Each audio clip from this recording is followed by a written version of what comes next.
शिवसेनेचं धनुष्यबाण हाती घेणार। शिवसेनेनं सर्व मागण्या मान्य केल्याचा कडूंचा दावा, तर प्रहार पक्ष कायम राहणार, बच्चू कडूंकडून स्पष्ट। विधान परिषदेसाठी शिवसेनेकडून बच्चू कडूंना तिकीट मिळण्याची शक्यता, तर नीलम गोऱ्हेंच्या नावाची चर्चा। गोऱ्हेंना पक्षांतर्गत विरोध असल्याची माहिती। विधान परिषदेच्या एका जागेवर राष्ट्रवादीकडून झिशान सिद्दीकींचा उमेदवारी अर्ज दाखल।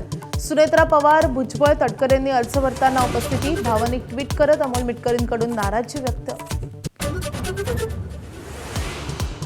विधान परिषदेच्या उमेदवारीवरून मवियात मतभेद, काँग्रेस उमेदवार जाहीर करणार। प्रदेशाध्यक्ष हर्षवर्धन सपकाळेंची माहिती, तर ठाकरेंच्या शिवसेनेकडून अंबादास दानवेंना उमेदवारी। उद्धव ठाकरेंच्या भूमिकेबाबत काँग्रेसचा दृष्टिकोन विशाल असावा, काँग्रेसची नाराजी आम्ही समजू शकतो। संजय राऊतांची प्रतिक्रिया, तर तुम्ही तुमचा निर्णय घेतला, आम्ही आमचा घेऊ, पटोलेंचं उत्तर।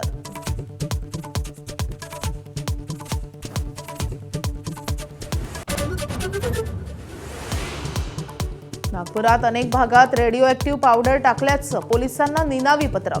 आरएसएसच्या मुख्यालयासह रेशीमबाग इथं पदार्थ टाकल्याचा दावा। एटीएसचं सर्च ऑपरेशन मात्र काहीही निष्पन्न नाही।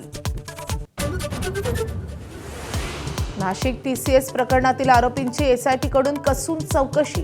जप्त मोबाईल, लॅपटॉप, कॉम्प्युटरमधून धर्मांतर करण्याचे काही महत्त्वाचे फोटो व्हिडिओ आढळले। ट्रम्प आणि पुतीन यांची जवळपास 90 मिनिटं फोनवरून चर्चा। इराण, युक्रेनसह अनेक मुद्द्यांवर चर्चा। युद्धविराम वाढवण्याचं पुतीन यांच्याकडून समर्थन।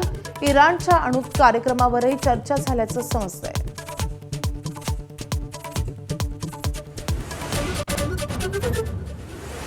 रशिया युक्रेन युद्ध 9 मे रोजी संपेल। पुतीन यांचं ट्रम्प यांना फोनवरून आश्वासन। दुसऱ्या महायुद्धातील विजय दिनीच युद्धविराम।